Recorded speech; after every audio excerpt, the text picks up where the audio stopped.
to sing a very sort of romanticised song about Arthur Wilkinson. Arthur Wilkinson was a feature of my childhood. I lived in the sticks. When I was a nipper, I lived in the sticks, you know, in a squitty little place. And there was a man there called Arthur Wilkinson who was a crook, who was bent, who was a rogue, he was a scoundrel, he was no good. And everybody adored him because he was always happy. He always made you laugh, and you always felt, especially the children adored him. But if anything went wrong in the place, I mean, like if there was any drunkenness or fighting or swearing or windows breaking or unexpected pregnancies or vegetable marrows interfered with, it was Arthur, and everybody knew it.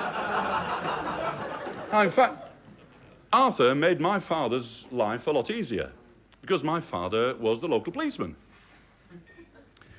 And it cut down, if you can see the point, it cut down on father's detective work. Because we'd get a knock at the window or a tap at the door and somebody bob their head round and say, "Hey, Bobby Thackray, such and such is burning down the nose," or "Something's been stolen," or "There's a fight." And my father would say, "Well, all right then. I'll have a shave, put on a clean collar and tie, come down to the public house, arrest Arthur." That was the extent of his, that was his CID work, you know, all wrapped up. And he was a poacher. For instance, he poached, but he poached in a proper poaching way. If he could eat it, he'd kill it. And he wasn't one of these people who used to go about in the undergrowth, you know, the sort of storybook gamekeeper, going out commando elbows, peering through the undergrowth, going for a pheasant or a fat trout. He was none of that. He used to kill cows.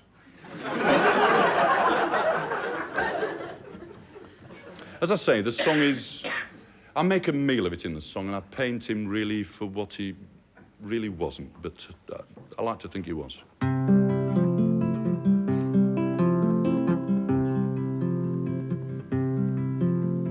Village scallywag, blackguard of the neighborhood, no good, you scandalize, your name is mud, and it's no surprise.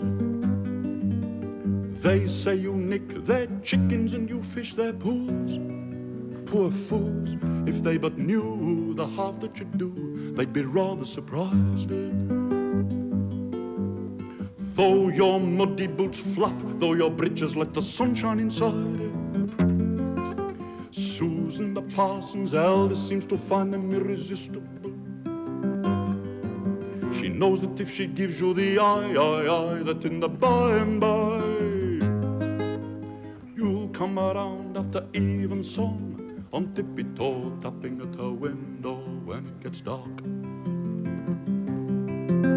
You smoke your evil-smelling shag and you get drunk as a newt to boot, and this mortifies the Ladies' Institute, which is no surprise. And they say you plunder their washing lines for your clothes. God knows if they realised what you filch besides, they'd be somewhat surprised. You, your bold brown eyes, your whippy hips, your melting smile.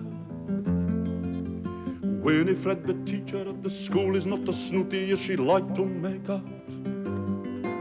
She knows that if she gives you the eye, that in the by and by you'll come early from the pack horse tap room on tippy-toe, tapping at her window when it gets dark. You were rowdy, you were ribald at the cricket tee. Dear me, by jingo, by God, the fella's a cad, which is no surprise. And you've been seen to spit upon the magistrate's car, his motor car. You'll be chastised, you go too far, and it's no surprise. For although Rosie, the greengrocer's girl, curls her nose up as you swagger by, shy little sly boots she peeps when her old man's back is turned. She's only got to give you the eye, and in the by and by you'll come tripping through her daddy's curly gale, on tippy-toe tapping at her window when it gets dark. So don't give a toss for the gossip and the tit-for-tat.